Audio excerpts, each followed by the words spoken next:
गुगलवर कॉफीचे फायदे शोधा. तुम्हाला फायदे सांगणारे असंख्य आर्टिकल्स मिळतील. आणि त्याच गुगलवर कॉफीचे साईड इफेक्ट्स सर्च करा, तर त्याचे साईड इफेक्ट्स म्हणजे तोटे सांगणारेही असंख्य आर्टिकल्स तुम्हाला मिळतील. आपलं मनही अगदी तसंच काम करतं.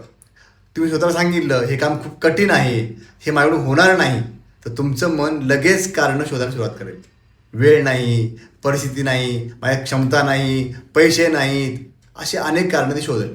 पण तुम्ही स्वतःला सांगितलं हे काम मी करू शकतो, तर तुमचं मन त्यावरती सर्च करायला लागेल उपाय, म्हणजे मार्ग शोधेल, पर्याय शोधेल आणि तुम्हाला पुढे नेईल.